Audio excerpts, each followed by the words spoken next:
Question है हमारा, किसी पदार्थ X के विलयन का उपयोग सफ़ेदी करने के लिए किया जाता है, तो पदार्थ X का सूत्र बताओ और X की जल के साथ क्रिया भी बताओ। देखो क्वेश्चन दिया है किसी पदार्थ X के विलयन का उपयोग हम किस में करते हैं, सफ़ेदी करने के लिए। आपने अक्सर घर में देखा होगा कि जब भी घर में वाइट वॉश कराया जाता है या सफ़ेदी कराई जाती है तो किससे कराई जाती है, चूने से। तो हमारा वो विलयन, वो पदार्थ क्या है, चूना है। चूने का सूत्र क्या होता है, CaO। ये CaO जब जल के साथ क्रिया करता है तो क्या बनाता है, CaOH का होल ट्वाइस। कैसे, CaO प्लस H2O दोनों क्रिया करके क्या बनाते हैं, CaOH का होल ट्वाइस, यानी कि कैल्शियम हाइड्रोक्साइड। नेक्स्ट क्वेश्चन है हमारा, श्वसन को ऊष्माक्षेपीय अभिक्रियाएं क्यों कहते हैं। सभी जीवों की कोशिकाओं में ग्लूकोज ऑक्सीजन के साथ क्रिया करता है, ऊर्जा प्रदान करता है, यानी कि इस क्रिया में ऊर्जा निकलती है, इसीलिए हम इसे क्या कहते हैं, ऊष्माक्षेपीय अभिक्रियाएं कहते हैं।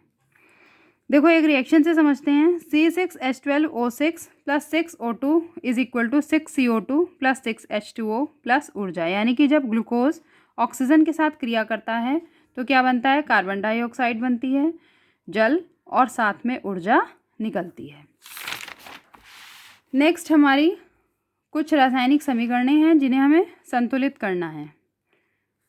ध्यान देंगे, ये रासायनिक समीकरण जो संतुलित की जा रही हैं, इसके बाद फिर रासायनिक समीकरणें संतुलित नहीं कराऊंगी, आगे का टॉपिक पढ़ाऊंगी। सबसे पहला है MnO2 plus HCl is equal to MnCl2 plus H2O plus Cl2। Reactions को संतुलित करने से पहले बता देती हूँ कि तीर से पहले जो है उसे कहते हैं लेफ्ट हैंड साइड, तीर के बाद है राइट हैंड साइड, यानी कि अभिकारक और इधर क्या है, उत्पाद।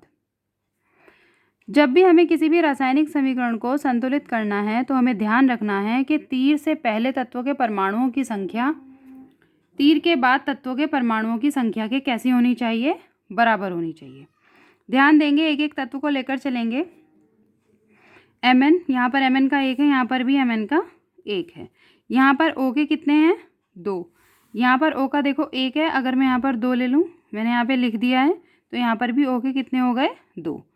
अब यहाँ देखते हैं, यहाँ पर H का 1 है, यहाँ पर H के कितने हैं, 2, लेकिन मैं ऑलरेडी 2 ले चुकी हूँ, तो 2 दूनी कितने हो गए, H के 4। तो अब यहाँ भी बराबर करने के लिए इससे पहले क्या लगा दिया हमने, 4।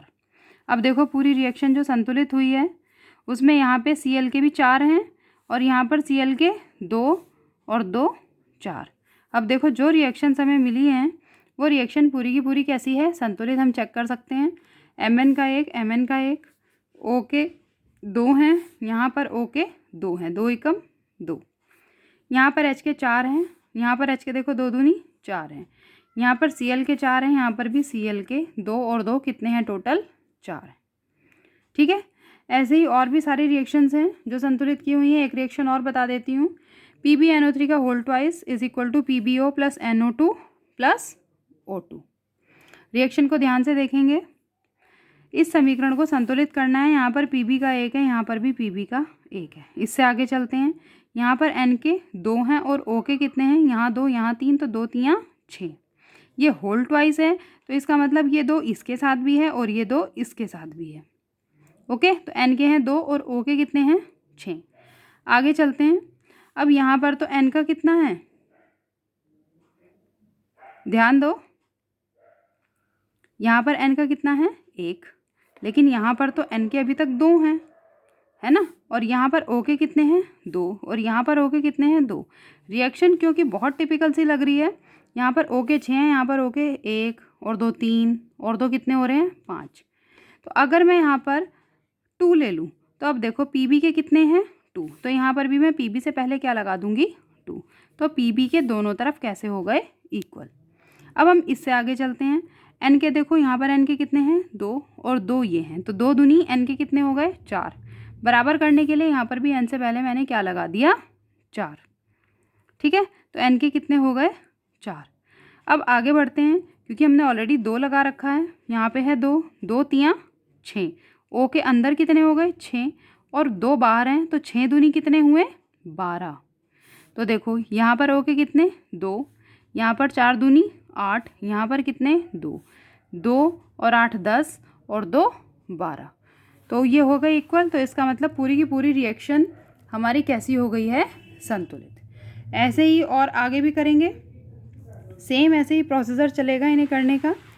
नेक्स्ट है हमारा निम्न कथनों को रासायनिक समीकरण के रूप में बदलकर संतुलित करो। अब हमेशा ऐसा ही नहीं है कि आपको ऐसी समीकरण दे दी जाएगी और आपको उन्हें संतुलित करना है। मैं आपको याद होगा, मैंने आपको बताया था कि जो आपका तत्व और प्रतीक चैप्टर है 9th क्लास में, उसमें जो आपने तत्वों के प्रतीक लर्न किए होंगे और यौगिकों के जो नाम लर्न किए होंगे उनका यूज़ अब आगे होगा। देखो, पहला है इसमें सिल्वर क्लोराइड सूर्य के प्रकाश की उपस्थिति में वियोजित होकर सिल्वर तथा क्लोरीन गैस बनाता है। सिल्वर क्लोराइड का सूत्र AgCl।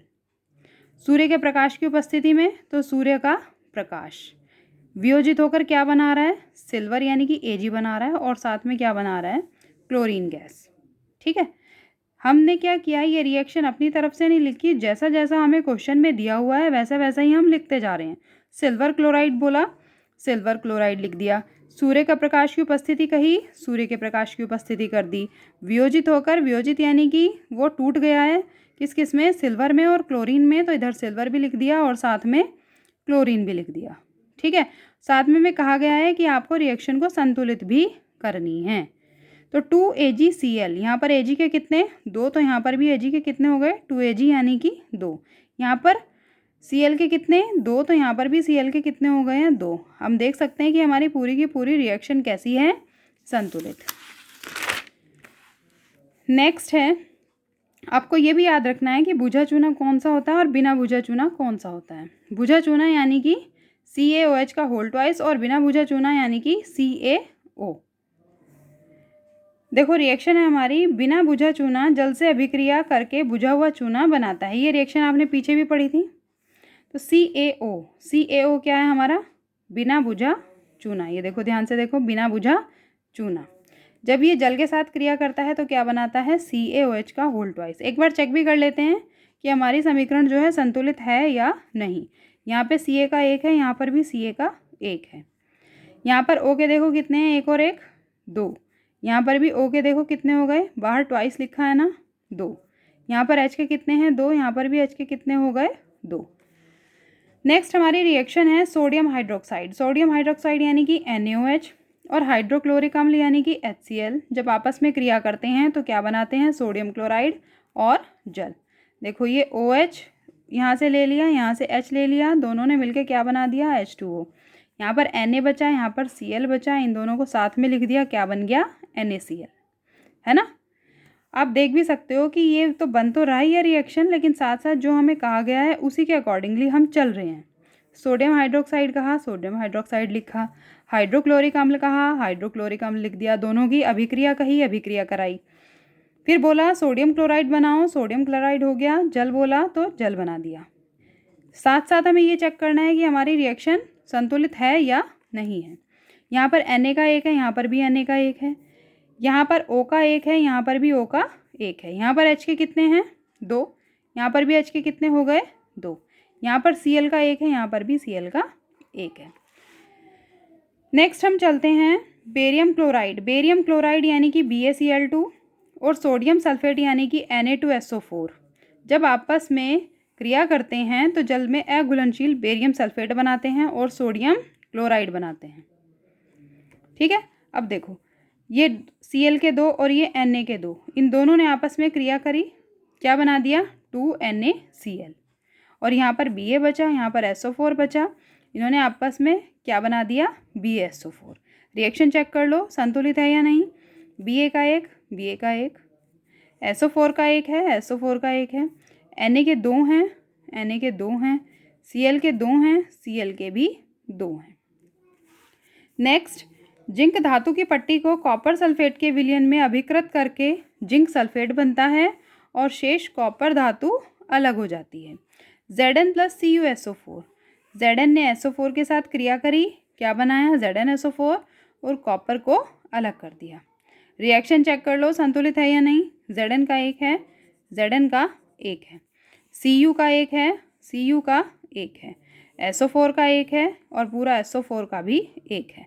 ऐसे भी चेक कर सकते हो कि S का 1 है, S का 1 है। ओ के 4 हैं और ओ के 4 हैं। ठीक है, उम्मीद करती हूँ कि आप सबको ये समझ में आया होगा। ये रिएक्शंस मैंने आपको इसीलिए कराई हैं जिससे आप थोड़ा याद भी कर लो और सीख भी जाओ कि संतुलित कैसे करेंगे, और अगर हम आगे अब अभिक्रिया करेंगे तो उसमें ये बहुत हेल्प करेगा कि अगर हम किसकी अभिक्रिया किसी के साथ कराते हैं तो हमारा क्या बनता है। ओके बेटा, जो आपको तत्व और प्रतीक चैप्टर बोला गया है और यौगिकों के नाम बोले गए हैं, आपने कॉपी में जो किया है, मैंने चेक भी करे हैं कुछ बच्चों के, उसको आप साथ साथ याद भी कर लें, क्योंकि अब जो रिएक्शन चलेंगी क्या होता है जबकि उसमें वो बहुत इम्पोर्टेंस होगा उसका, और आपको समझ में आएगा कि मैं बार बार आपको वो याद करने के लिए क्यों कह रही हूँ। उससे आपको दिक्कत भी नहीं होगी। Okay, thank you for the class.